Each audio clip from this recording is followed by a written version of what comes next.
Thank you, Dr. Beata. It's very interesting, informative. But I have a one quick question for you before, like all the participants. If you want to ask your questions to Dr. Beata, please raise your hand and we will open your mic. Or you can, if you feel shy, you can type it. But we always encourage you to talk yourself. And just I want to have a couple of quick questions before we go there. You said the monk fruit can cause indigestion for some people. So when Not the monk fruit, the erythritol. oh, the erythritol, okay. Okay, I got confused with that one. Okay. And then for example, I just want to ask you, some things we know it's healthy, but it also depends on how we take that food, right?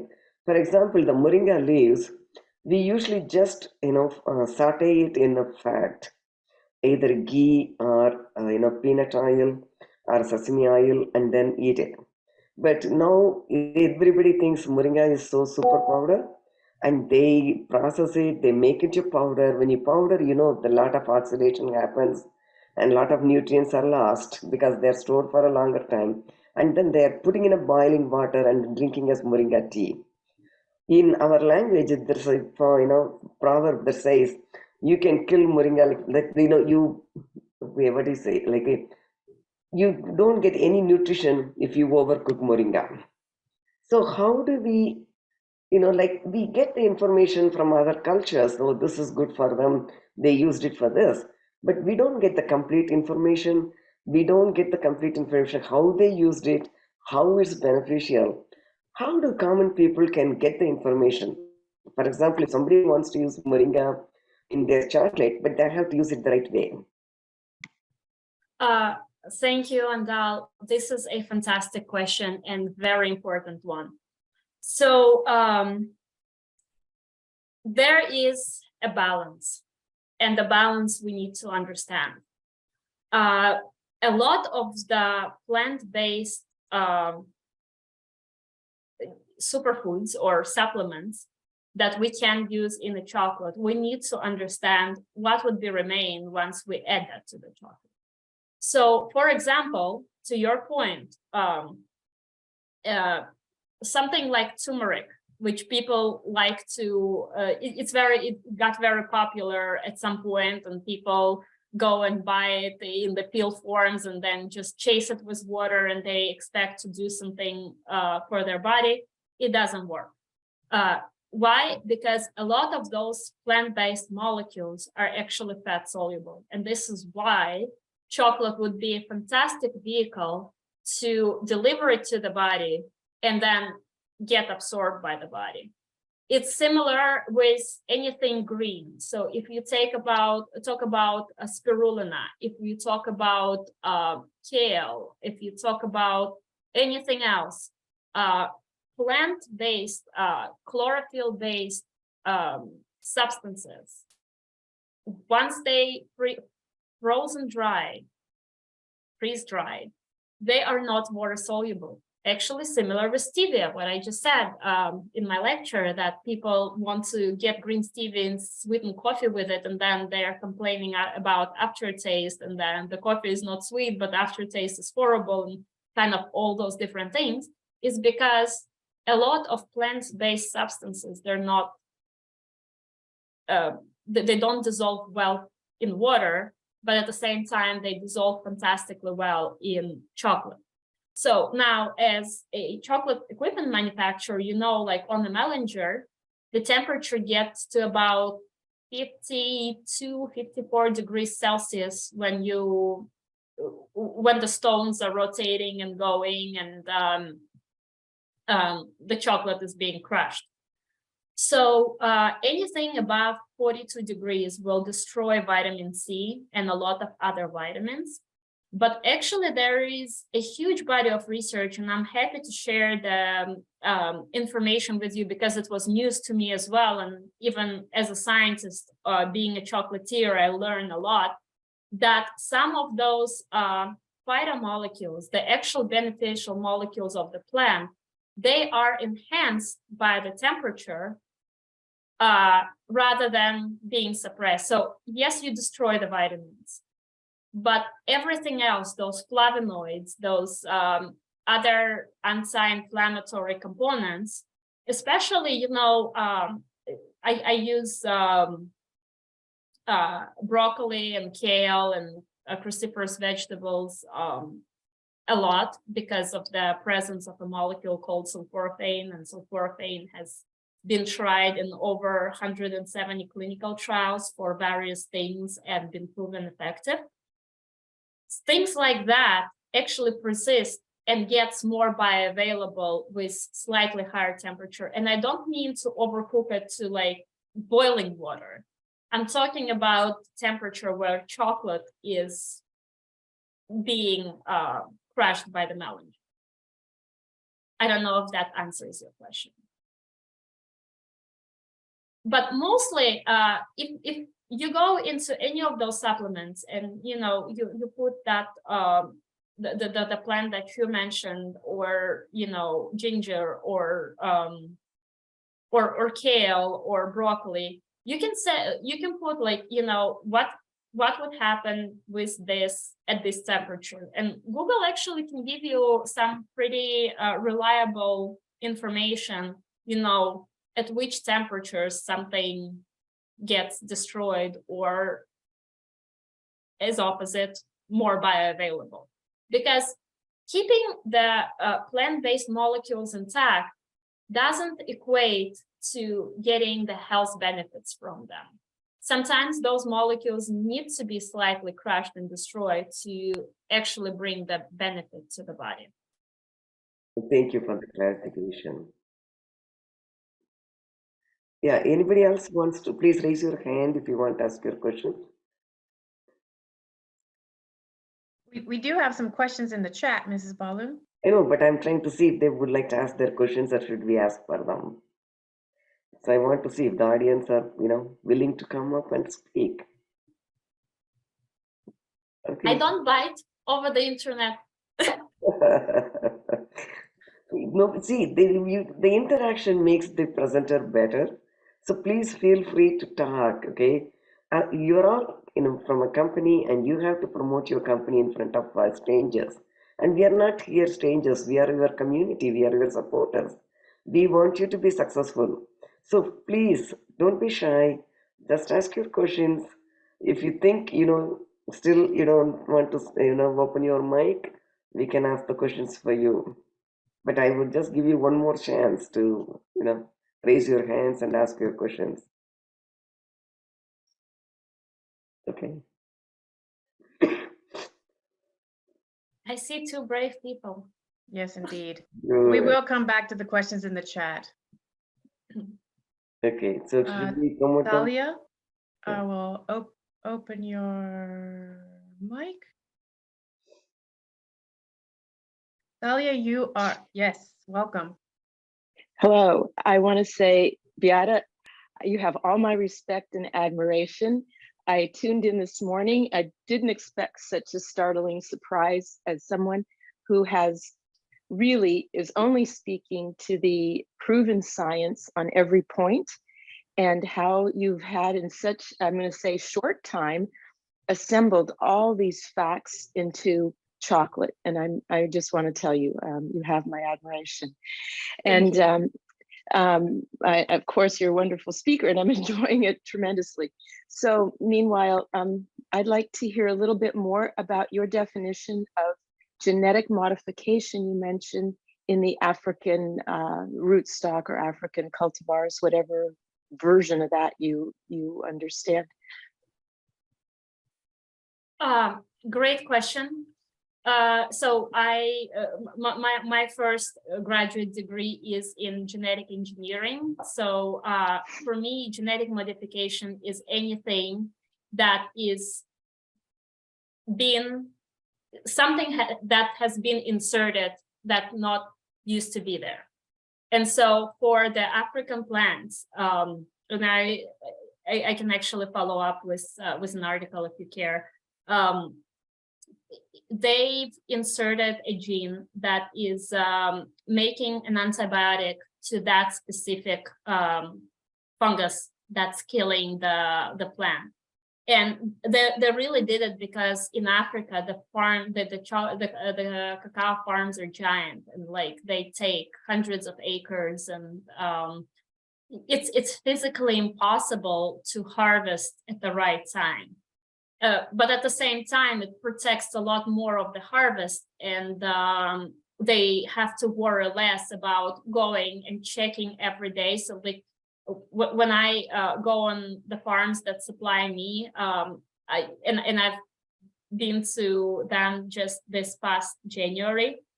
I can see the guys, they do a rotation, and they go every day, and they do the walk around, and they basically map it in their mind, like which ones are getting ripe because they have to pick them up, and which ones are not, and they have to give them a few more days, because it literally takes 2 days, and I've seen that devastation when they just slightly overlooked it, and then it starts turning that milky white, and then almost immediately brown, and the pod is gone.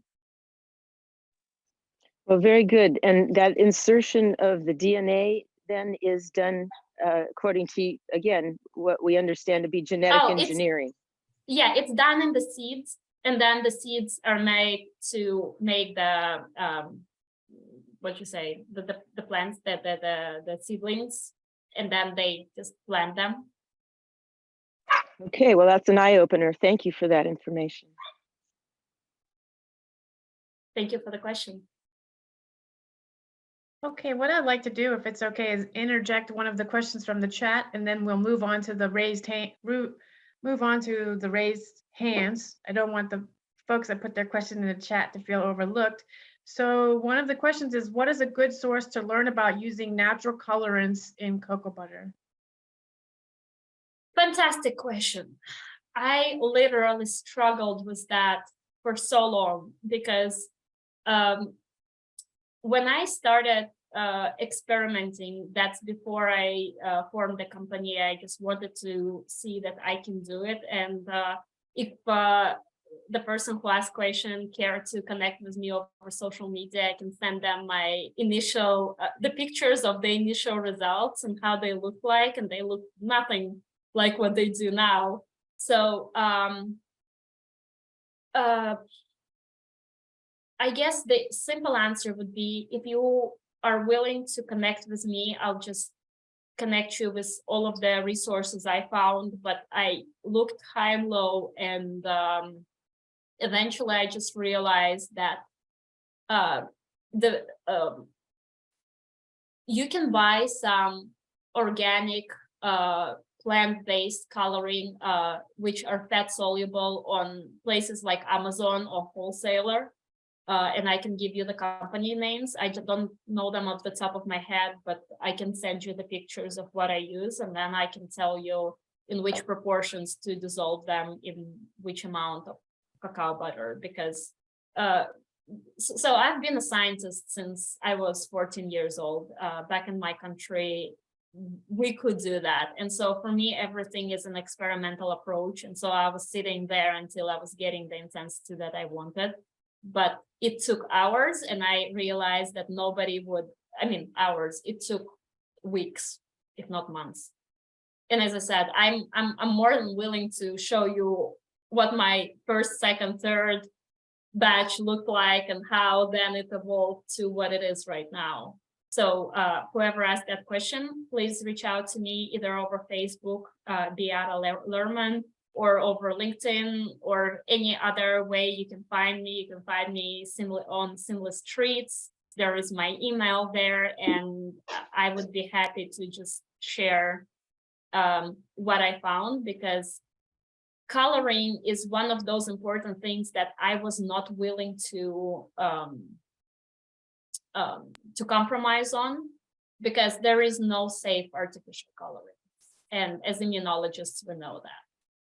Yeah, especially in Europe, they are banning all the red and yellows because they found a direct link to the cancer causing. So I think maybe if more people are interested, please put it on chat. Maybe we can bring you back for a webinar on how to make food coloring, what you learned, and what the tips is that you can give it to other people.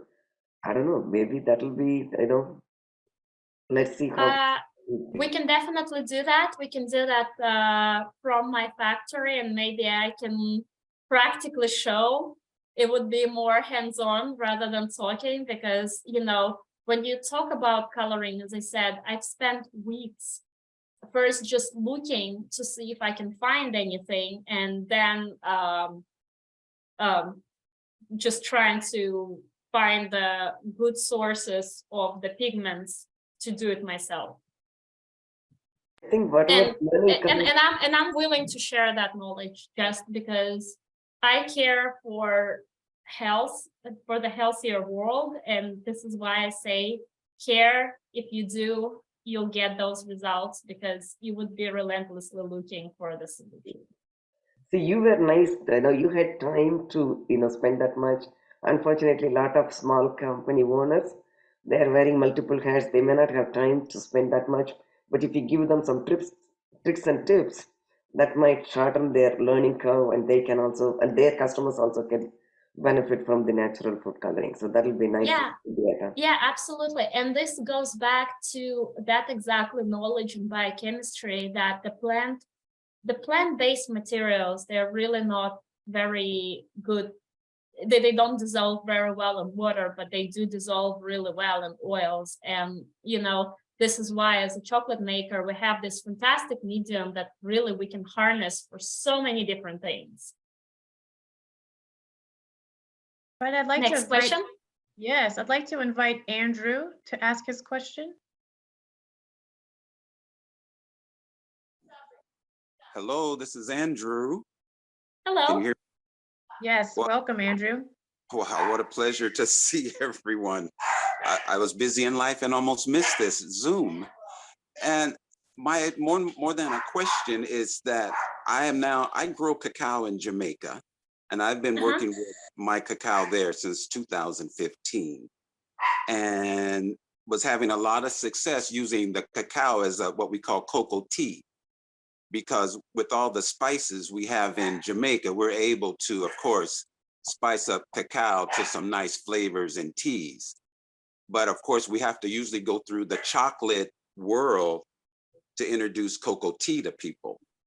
And I've been solid with chocolate, and I'm now really going back to just cocoa tea mostly, because what you were saying about mixing things, because we use nutmeg and cinnamon leaf, and we use annatto, and we'll use ginger and things of that nature. But I'm backing away from chocolate in the sense that I don't want to start using a lot of cocoa butter anymore, unless it's specific to make bars, because I do have a company called Troubadour Chocolate that I make bars for people. But for my own self, I'm trying to work to get people on the farm with me to have the experience like we do with mortar pestle to make cocoa before, not using the whetstone grinder. And Lord knows, we love the whetstone grinder.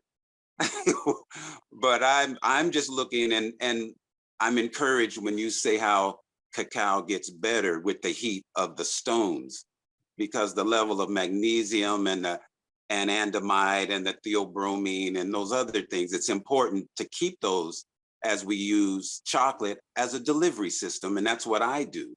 In the Northwest, I'm up in the Seattle area, and I've been helping people here with some of the industries of cannabis and cubensis is here in the Northwest legally, and using the power of the cacao through ceremony and then the nutrition, because nutrition alone, I think people should pay more attention to. Especially when you haven't destroyed the cacao whatsoever, but no further than the stones.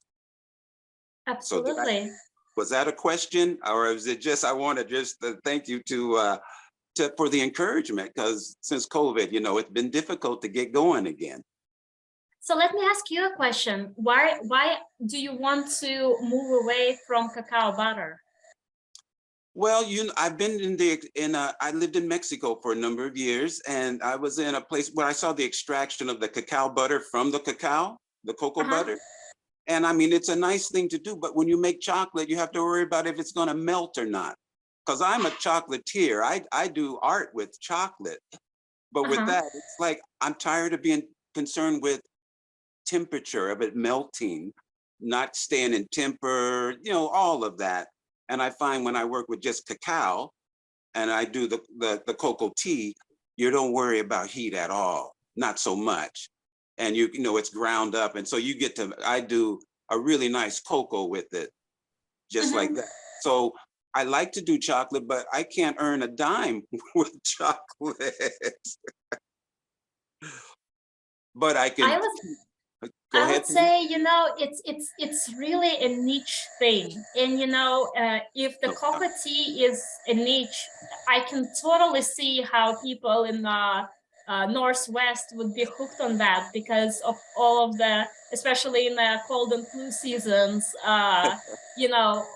all of the medicinal purposes, but also the great kind of like almost Giltwain-like quality of experience, the warming, the heartwarming thing. But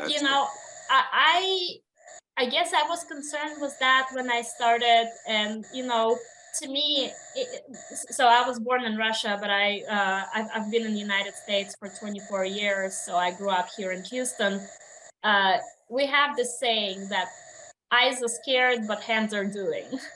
So I was scared I will not find my niche, but making a what I say elite artisan sugar-free chocolate, I really did find that there was a lot of demand for this.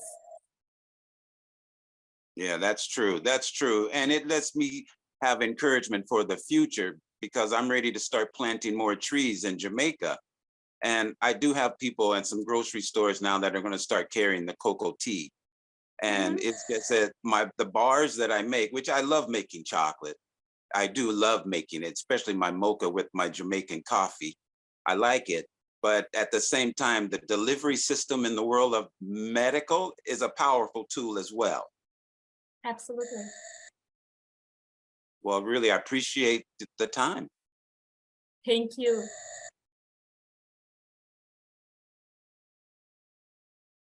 Okay, I'm going to jump back to the chat real quick. Let's see. Robert has a question. He would like you to elaborate on the fermentation process to give some highlights so that they can talk to their cocoa farmers. When they purchase directly from the farmer, what advice or what guidance can they give the farmer who's doing the fermentation to bring out the qualities that you're talking about? That's a fantastic question, Robert. I guess the good place to start is to ask your suppliers, how do they currently ferment their cacao beans? And if they do, because maybe they don't know that they need to do that.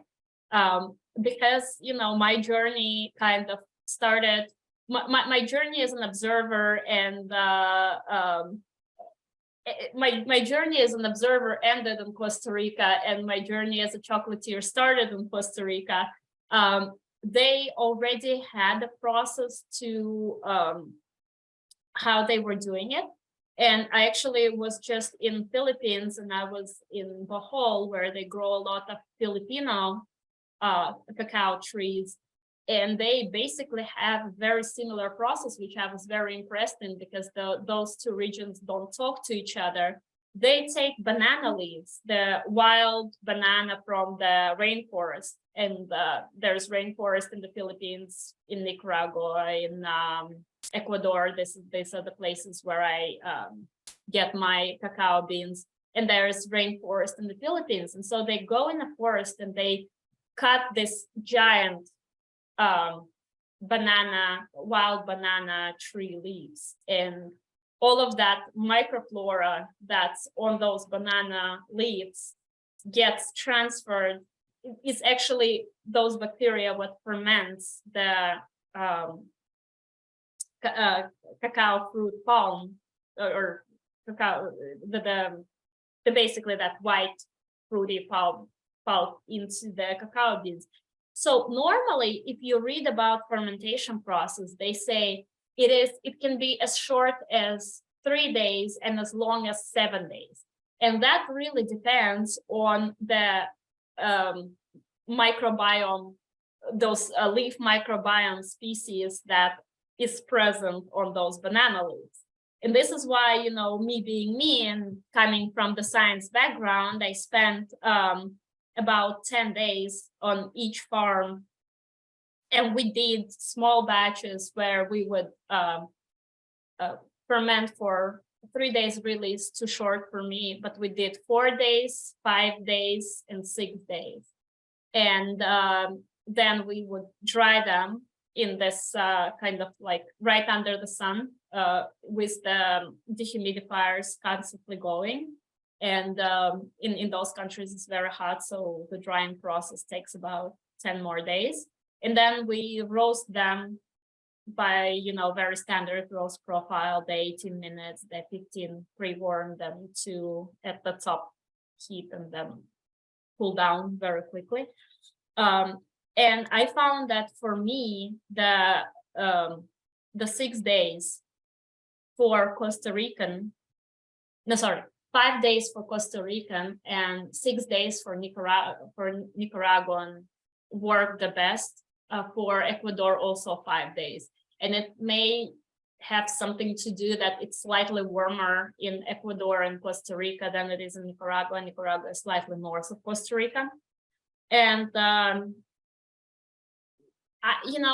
I always go with the flavor profile that's pleasant to me. I also have a 5-year-old daughter on which I constantly test things. If she doesn't like it, that's a no-go. If she can't stop eating it, then we're good to go. So I would say a good place is ask them how long are they fermenting now and what is their process, and where, if they do ferment in banana leaves, where do they get the banana leaves? Do they wash the banana leaves before or not? Because you're really not supposed to wash the banana leaves. And this is why you get them from the jungle, because they are organically, you know, under the sun. Anything that's dirty gets killed by the UV light of the sun, but everything that's supposed to be there is there.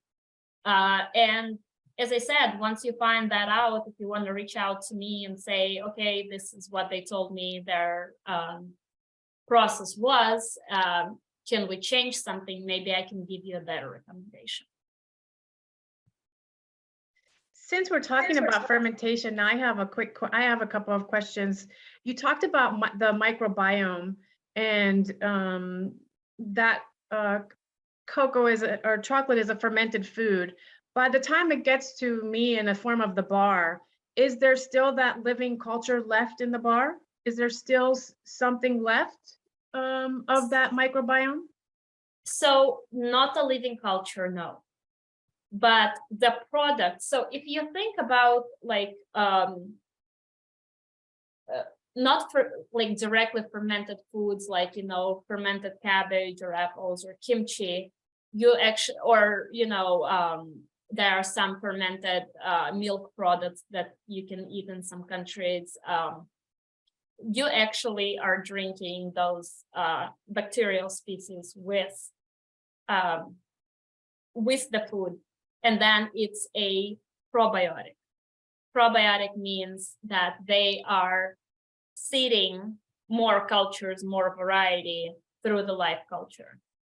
But there's, in the world of microbiome, there's also such terms of prebiotic.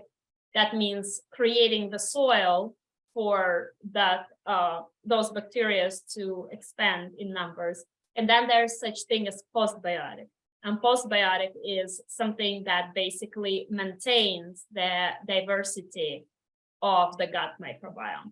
So in the chocolate product, as far as I know, and it would be actually a very cool thing to test, even like from the chocolate that I made, because I control my processes so tightly, if there is life culture, but I highly doubt it, because the refining process, like when it's on the Mellinger, it's at, as I said, at least at 50 degrees, and for 17 hours plus, it's unlikely something will survive.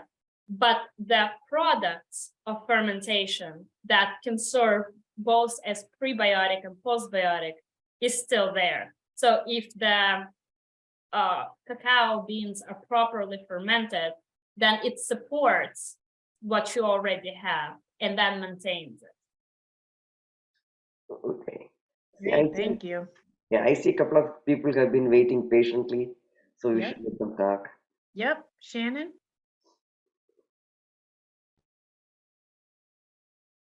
Thank you very much. Good presentation. My question was about the trial and error process that you use as you're trying out new textures, colors, flavors. Just wondering if you have any funny or interesting stories about things that maybe didn't quite go as planned that we might learn from as you went through that process. That's a great question. You know, I think just becoming a chocolatier is one huge accident for me, sort of. Like I wanted it and I want to succeed, and then all of a sudden, a year later, I was at the Dallas Chocolate Festival, and I was presenting there and talking to people, and all of a sudden I realized how much I really learned about chocolate in 1 year, that I can intelligently talk about it, and it just still blows me away. Like I can't believe that. First of all, I came to the question so thoroughly, but maybe a funny story how it all started. Like what pushed me to make the very, very first chocolate, and it was funny and sad at the same time. So my daughter was 3-year-old at the time, and she was going to daycare, and she knows better not to like eat Hershey's and things like that. And so we'll always eat healthy in the home, and I always make every meal. But she came from daycare once, and she, like, I guess one of the kids brought like bags of Hershey little candies, and she didn't eat it at the daycare because she knew better, but she brought it home. And I was like, oh no, here it goes, it starts. And I was like, I need to do something right now. I need to make something that would be more enticing to her to trade those Hershey's with me. So I give her something else healthier, and then she gives me her Hershey's, so she doesn't have any motivation to actually try them.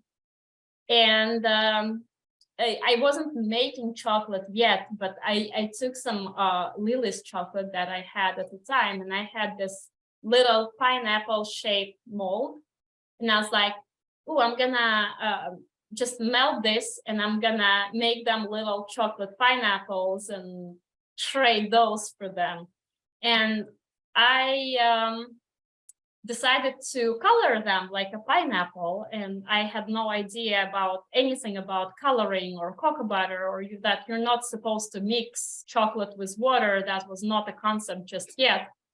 And I took the coloring for, you know, regular baking, the organic coloring, and also plant-based, but aquatic. And I took some of the Lily's white chocolate and some Lily's dark chocolate, and I started coloring its green to make that little pineapple crown. And of course it's curled, and I was like, I don't understand why that's happening. I mean, I wanted to make it smooth, just green, and you know, so I took the curled one and I kind of smothered it into the mold, and then I put the white little dots, and then I put the dark chocolate. Well, long story short, my daughter looked at my pathetic attempt to make a pretty pineapple shaped chocolate to trade her Hershey's, and she refused to eat it. And this is where I was supposed to quit, but the scientist in me was like, but why didn't that work?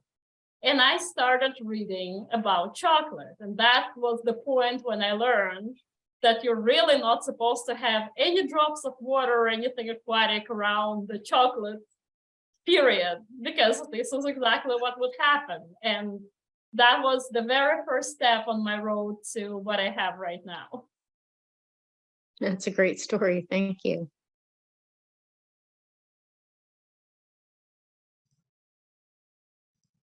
I think we want to let Dr. Balu talk.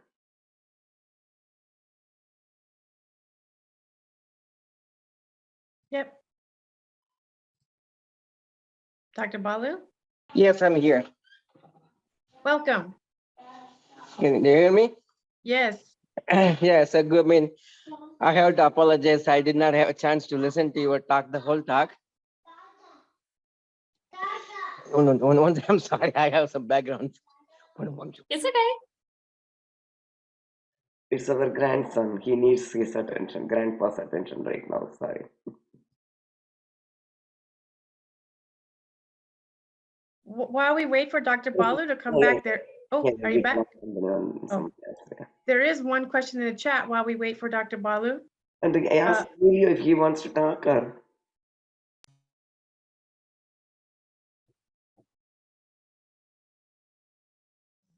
Emilio, do you want to ask the question or you want Teresa to ask you your question? Go ahead.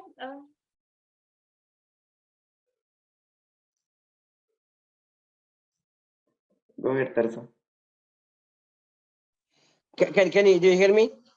Yes. Yes, sir. Go ahead, Dr. Okay. Balu. Yeah, I mean, I apologize. I did not listen to your presentation the 100%. I missed some parts of it. It's a good one. I enjoyed it. I had a question. Everybody is talking about pairing chocolate with wine, beer, all the other things, rum and everything else. But have you seen, based on the historical use of chocolate, where anybody talks about pairing the food with chocolate? You know, chocolate does have some synergistic effect with some of the foods. Do you recall anybody, anywhere, any book, any article talk about, you know, these are the foods that go well with the chocolate, and these are one is not, should be avoided, anything like that?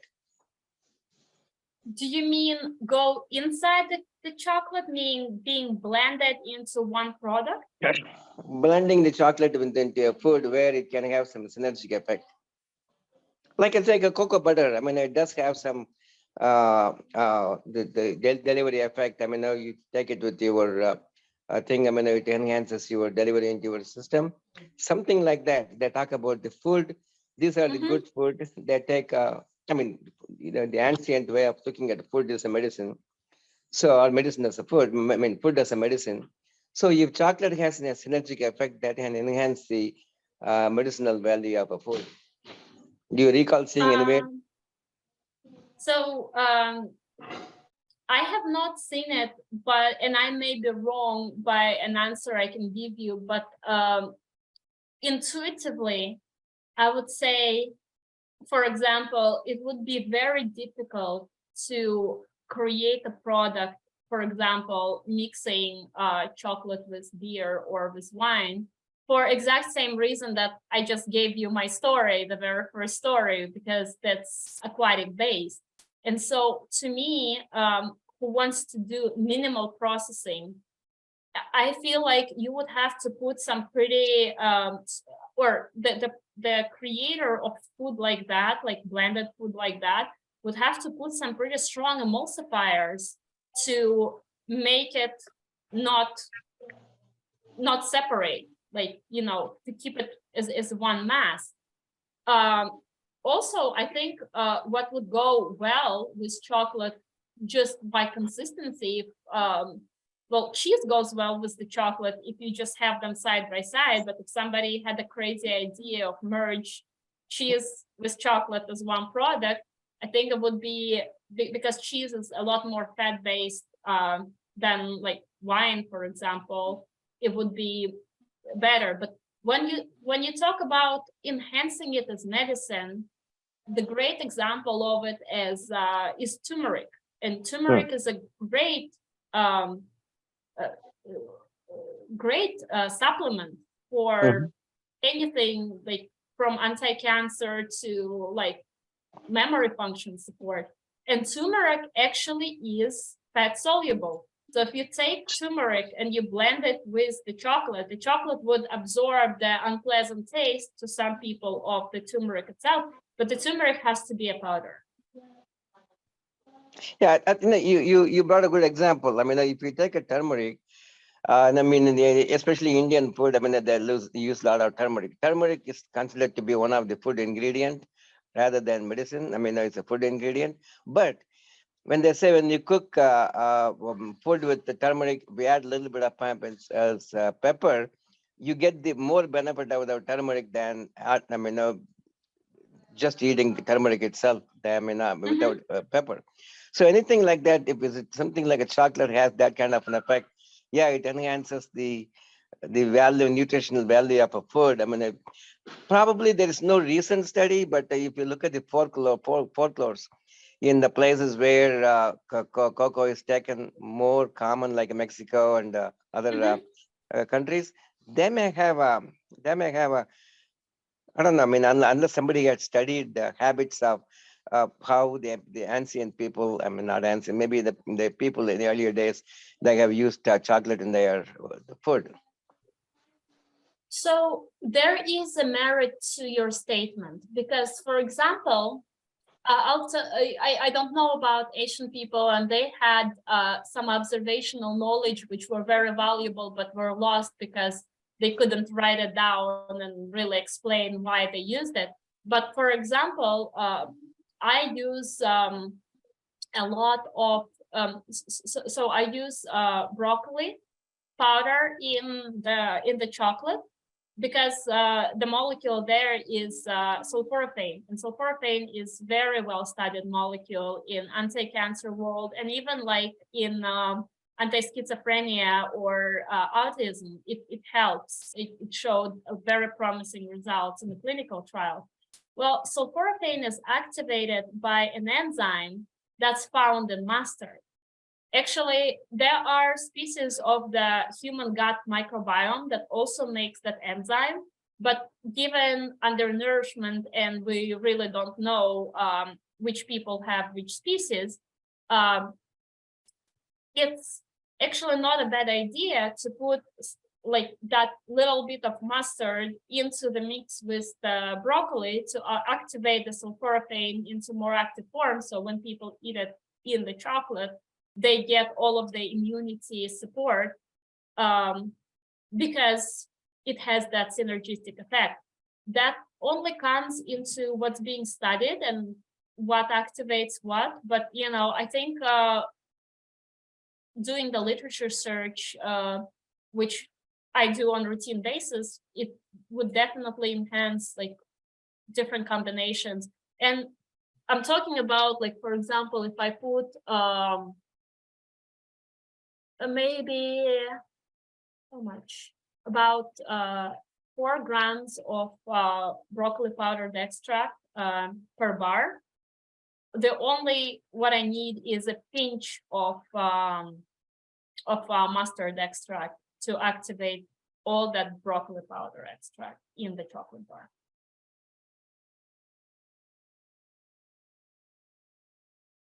So I believe that there are other plant-based medicinal supplements that can be further activated that way. We just have to take them on one-by-one basis. Thank you. I mean, if any of the audiences, if they have any knowledge about how chocolate is used as a food enhancer, nutritional value enhancer, that'll be interesting. If there is any, like, if maybe we can explore that topic a little more just offline and have some more solid examples, I would probably, I'd be able to pull some data that's out there just as a follow-up. That would be interesting. Yeah, it's an interesting conversation. I'm thinking about when I hear Dr. Balu's question. Dr. Balu? Yes. I think about, are you thinking about food combining? Like if I eat chocolate and if I eat the chocolate with the broccoli and then I eat the mustard to get, you know, not in the chocolate, but combining the foods, does chocolate help accentuate the absorption of whatever nutrient I'm eating with the chocolate? I have no, experience on that. I'm just trying to see anybody from Mexico or any countries where people use chocolate on a routine basis, not as how do I say, it's not as not like what we consume chocolate. I mean, they ritually they take chocolate in the morning, chocolate drinks, or there are a lot of rituals they use chocolate as a drink as a part of the ritual. So they may have an answer.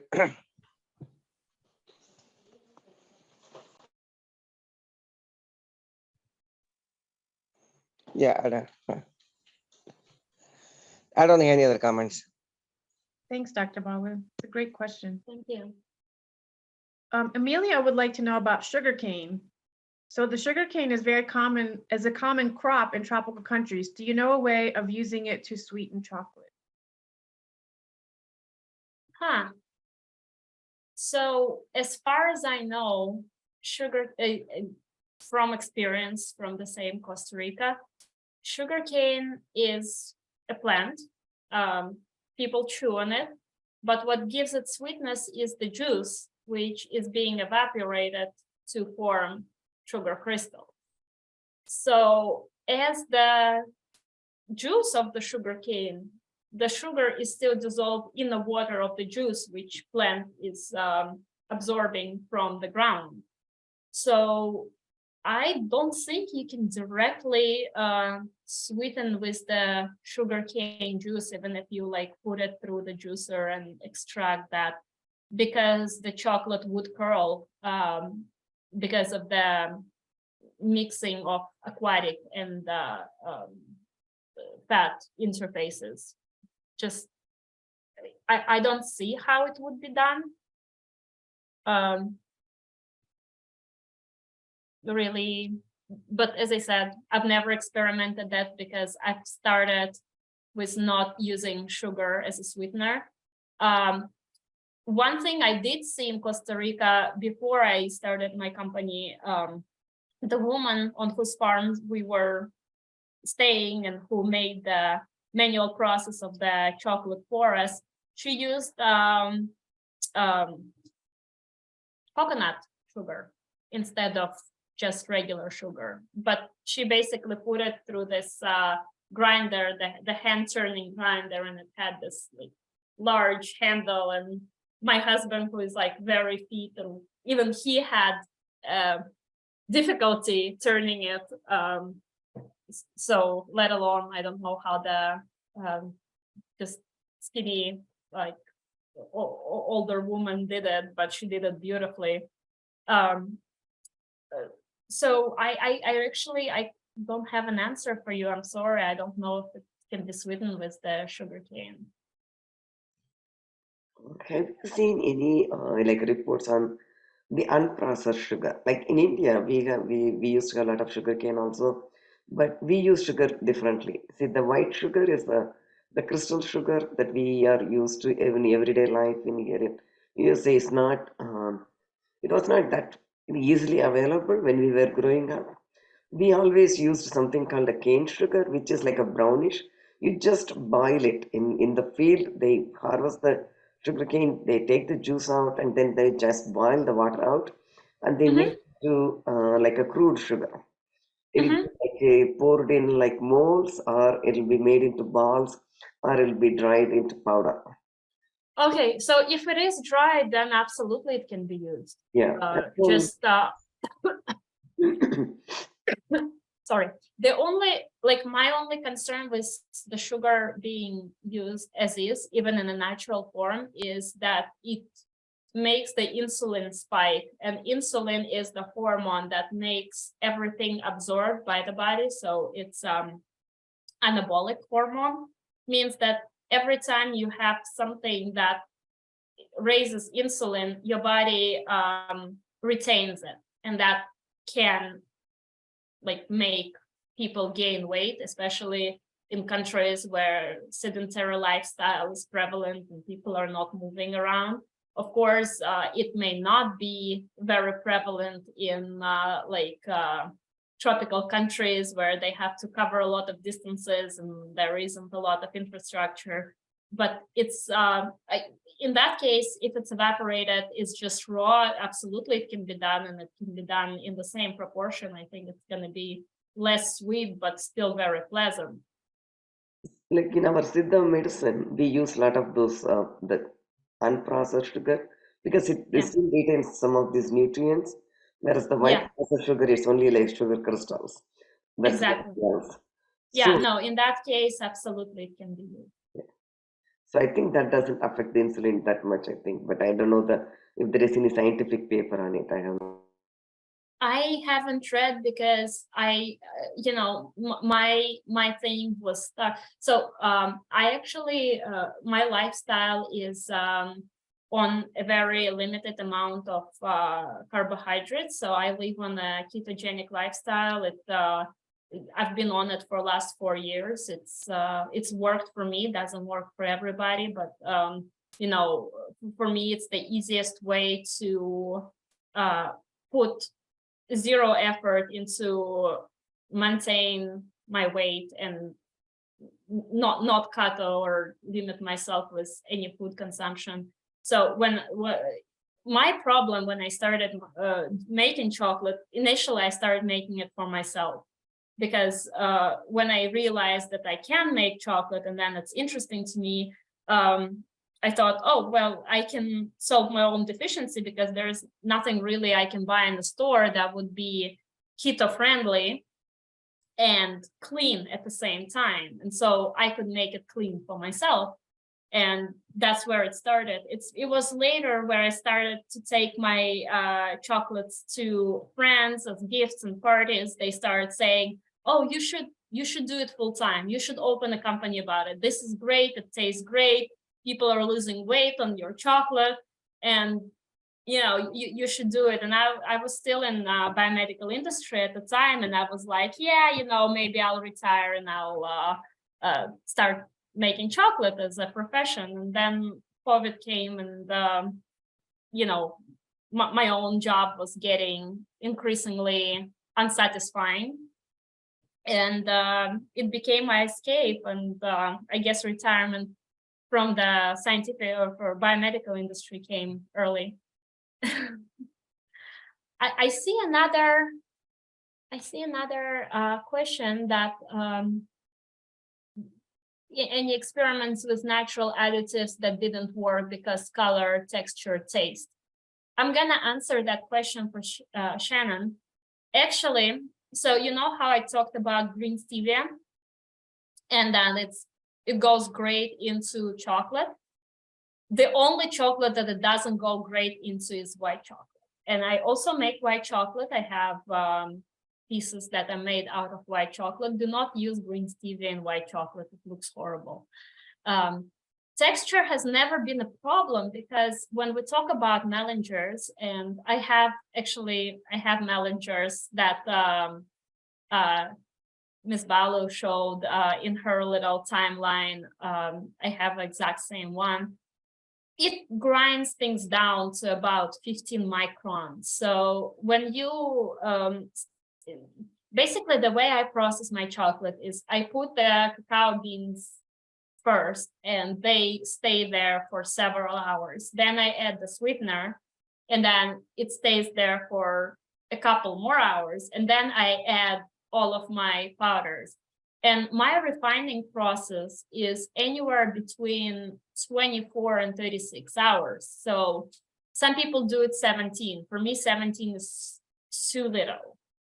But I found that with this alternative ingredients, if I give it a little more time, then the texture has never been an issue. It just all grinds down to that perfect uniform 15 microns, and the feel of the chocolate, once you temper it on a marble or granite of your choice, it's the same as you would get a very high-end European chocolate.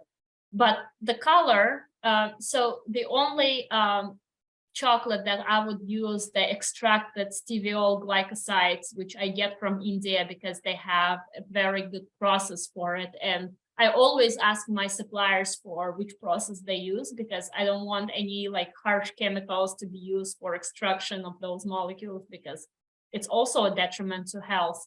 The white chocolate is the only one that I use stevia glycosides that extracted that are white and not green, because the stevia will color white chocolate in a slightly unpleasant shade of the green color, which consumers may not in their mind get over, even though it's healthy. Robert, I saw that you had your hand raised, but then it went back down. Would you like to come in and make your comment or ask a question? Yeah, he raised his hand again, I think. Yeah, there, no? You're on mute. You have to unmute. Hello. Do you hear me? Yes, sir, we Yes. hear you and we see you. Oh, okay. So my question is tempering chocolate with the cocoa butter silk, is it healthy? Is it healthy? Is Yeah, that I'm what it says? just, it's a question.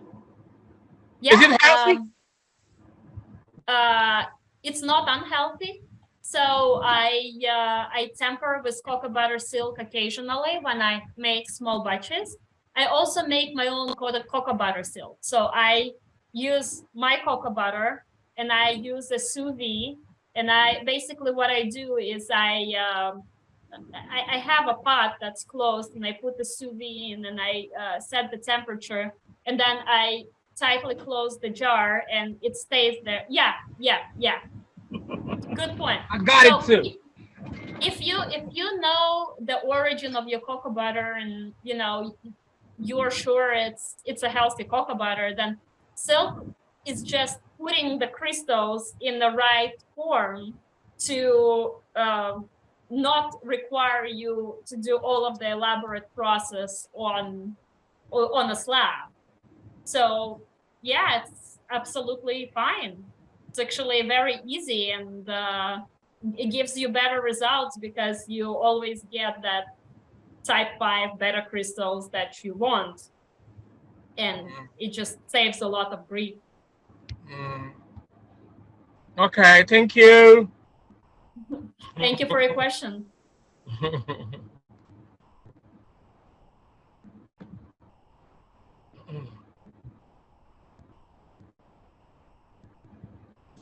Wow.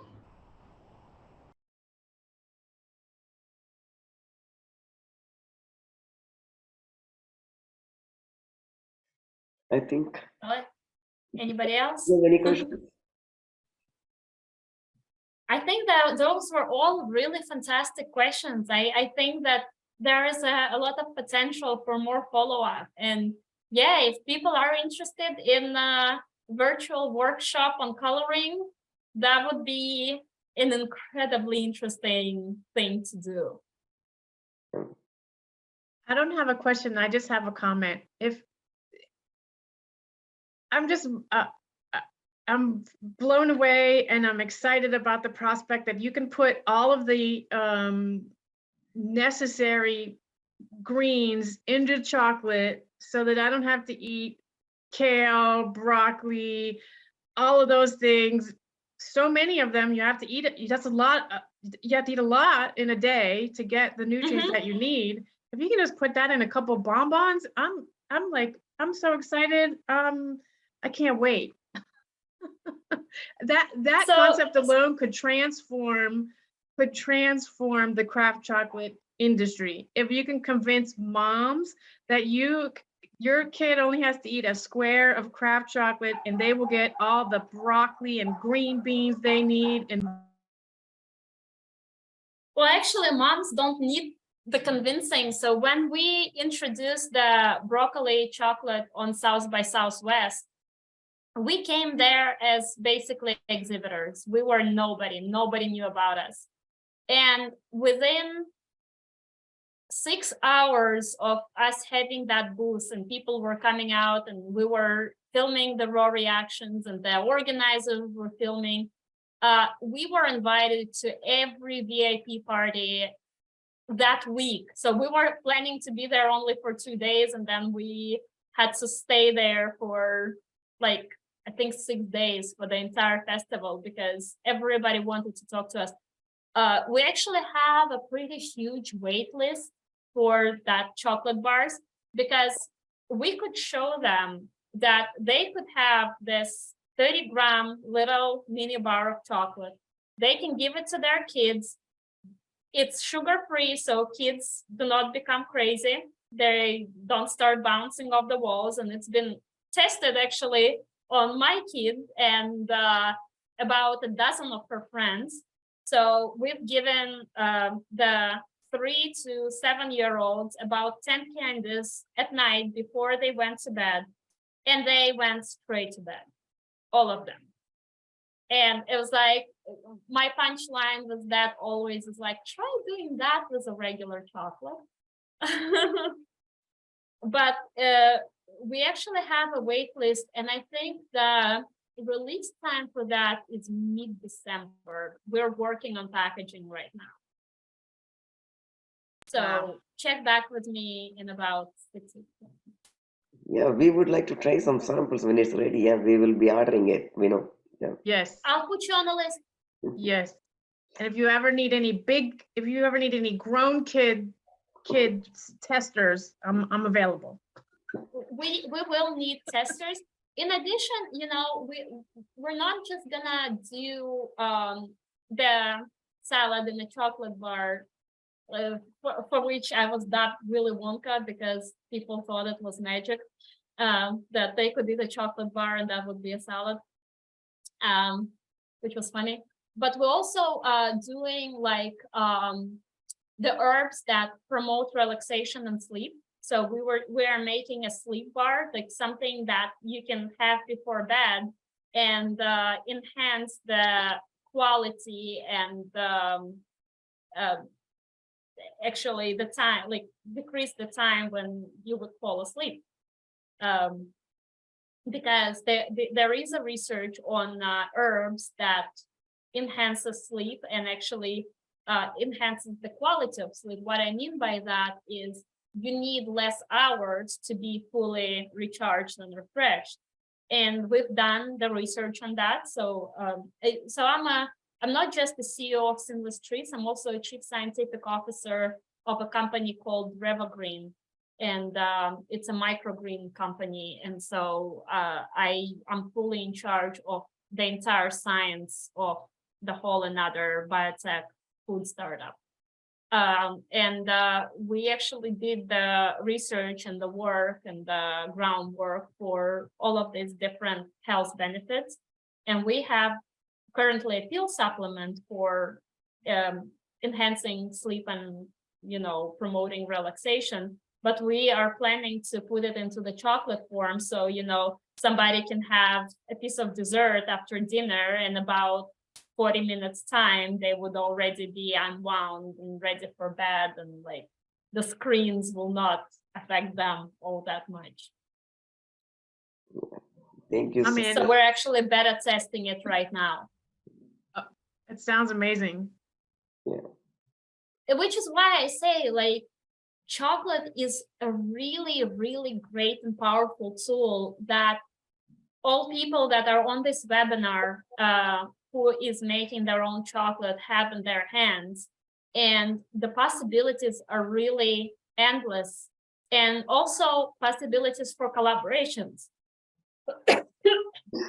So, as a follow-up, I'm available to anybody who's interested, and they can reach out to me, and I put my email and social media Facebook page in the chat. And, if anybody wants, a bounce idea off of me or any kind of collaboration, I'm willing to hear it out.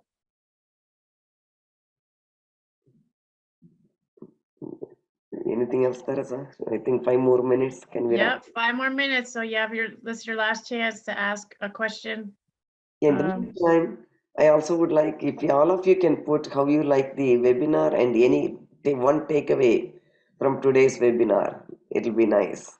Please in the chat. Yeah, in the chat. Please post it on the chat We would like to get your feedback because you have been a very quiet audience today. So we just want to make sure you enjoyed as much as I and Teresa enjoyed it. Maybe it was too much information to process. I think I'm so grateful to you for what you're doing. You know, when I got into working with CocoaTown and with my background with, you know, working in food as medicine with a food therapy chef, I always had this idea of chocolate as an amazing delivery system for exactly what you're doing. You know, people don't want to take, you know, don't want to eat all their vegetables. They don't want to have spirulina. They don't want to have, you know, those things they would, but to put it in chocolate and make it, it's sort of like a trick, you know, Yeah. trick me into getting all these wonderful things that I need or that I want. Thank you. Thank you for having me and giving me an opportunity, because I think education is a central part, and like inspiring people and giving them that opportunity to explore. Because I think, you know, we lost that kids in us thing, or a lot of people did. We want something that's been tested, that's been a sure thing, and, you know, people are I've read this article recently about one of the end-of-life regrets for people for they wish to take on more risks when they had a chance. And I think that opportunity to explore, but also to collaborate and build the network for improving health is incredibly important. It's the mission of both of my companies, that we want to see healthier world, and it not necessarily, you know, make huge profits, but to change the way people approach things. And if we give them a really great product, they can start thinking what else unhealthy they can replace with something good without sacrificing the quality of experience. Yeah, very well said, Dr. Beata. See, that's our philosophy, and our tagline is pioneering chocolate technology, not just in the machines, but also how our customers make their business. Because you have to be a pioneer, something like outstanding that's helping the whole community in the end. And you know, at the end, like I said, everything leads to the farmer, because we have to make sure the farming is sustainable. So you start using this, and more vegetables are used, and you know, less waste, because you know, if you go to the supermarket, so much vegetables are gone wasting, right? So but when you put it in chocolate, and it preserves that, you know, without going to the landfill, you know, and like, that's the respect for the farmers work. So thank you so much for all your help. Thank you all the participants, because without your participation, this webinar would not have been a successful one. So thank you all for supporting us. And you know, I know it's like 1 minute left, and everybody is busy to get on their weekend lives. Thank you. Loka samasta sukhino bhavantu. We will see you in a Thursday. I want to talk about the next webinar. Thank you very much. The next webinar, we haven't confirmed yet. Okay. So we will send you more information. Yes, stay tuned. Yes. And you get an email with the link, and there's a survey. And in that survey, you can tell us what other types of webinars you would like us to bring. So that's very helpful informing the future 2023 webinar series. We'd love to get your feedback. Let us know what topics you want to hear, and if you have a topic that you could present on, or you have a referral for someone who could present a topic, we'd love to hear that. And thank you so much to our presenter. Thank you very much. Thank you. Thank you, and I hope to be in touch with you guys for more. Wonderful. Sure. And also one more reminder, all the questions in the chat, Dr. Beata will also, you know, type the answers, and it will be sent the link to you. So you will have them handy whenever you need it. So have a, you know, good rest of the week. Bye. Thank you. Bye.